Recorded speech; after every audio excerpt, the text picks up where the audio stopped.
to Warriors TV. We're joined by Warriors General Manager Willie Dunn. Welcome, Willie.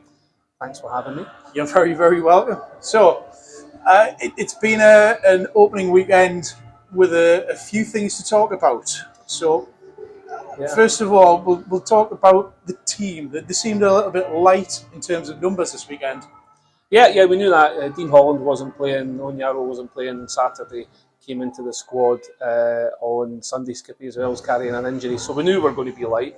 So we used the opportunity to bring in some of the youngsters, and they got ice time, which is good to see. And particularly Ethan Dunn, I thought, equipped himself very well, coming straight from the under-18s into the squad and done well over the weekend. And obviously tonight, Matty McDonald was missing, but he's going to be back next week for one last hurrah with us before he moves down south. And then Phil Edgar's had taken a knock on Saturday night, so they didn't want to risk him with the league starting next week. And obviously we're still missing Dino as well, and these are big guys for us. And then after, I think it was in the second period, and Weatherall hurts his shoulder and has to go off. So yeah, we were light, but that's not an excuse. The whole point of having pre-season friendlies for us is about getting fitness, and for Tony as a coach to look at the goods and the bads and the ugly of the team. And now we saw all of that, I think, over the course of the weekend. Next week, it's down to business, and it's down to the league, and we want to get off to a winning start here against Sheffield. And Weatherall, as you said, he went off tonight injured. Is there any news? He was going to the hospital. We weren't 100% sure if he'd broken anything. I don't think he has. I think his shoulder might have popped out and in, but we will update people when we can regarding that.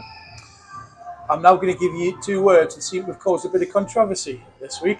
Chips and curry sauce. Well, apart from that, Patrick's Grigos. Yeah, Patrick's is joined. You see tonight we're down to 4D, and you can't operate a season with 4D men. Right? It just wouldn't happen for us. We've tried everything to bring players in. We obviously lost Craig Johnson as well as Matty McDonald. We had our 6D, thought we were set for the season, then boom, within 7 days we've lost two that were out with our control. So Patrick's, I know very well. Tony and I know him from when he was a youngster in the Racers. He played with Ethan Reid in the Racers. He came down here. In fact, it was me that actually recommended him to Billingham all those years ago. And he's a player that plays with his heart on his sleeve. He's a player that can add things to our squad. He's a player that's made mistakes, and it's up to him to come in here and win people over and play hard and play well like we know he can.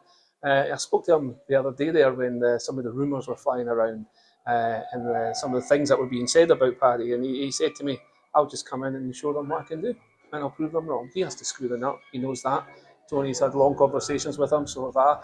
And he'll add to our D, and we need it. We've only got 4. We'll have 5 when Patrick's comes in. He'll come in about the 6th of October, because these 2 games this weekend counted towards his ban. So he has 4 league games he'll be banned for, and then he'll come in. And it's up to him to come in and play the game, because otherwise he won't be playing here. And lastly, the old barn's looking really good. Brand new scoreboard and refurbished goals. Yeah, I mean, such is life. For 2/3 of that game, I was thinking, are we ever going to score a goal so people can see the new goal horn that I know that the guys have worked really hard on. And yeah, it was good to see the nets. They were white nets and red with them, and we hit the back of the net a few times. So all of that is great. The scoreboard is great. It'll develop. You and I both know, Andy, there's lots of nice things that will happen with the screen, as we call it, over the next while. But primarily it's a scoreboard, and big shout out to Leanne, our timekeeper, who's been having nightmares over the last few weeks about this, but they did a great job on it. It adds to the place, it adds to the atmosphere of the rink here. But at the end of the day, we want to have wins. We want to have wins on the scoreboard, and that's what it's going to be about for us this season. Well, thanks very much, Willie. We'll look forward to catching up with you again later on in the season. No problem. Cheers.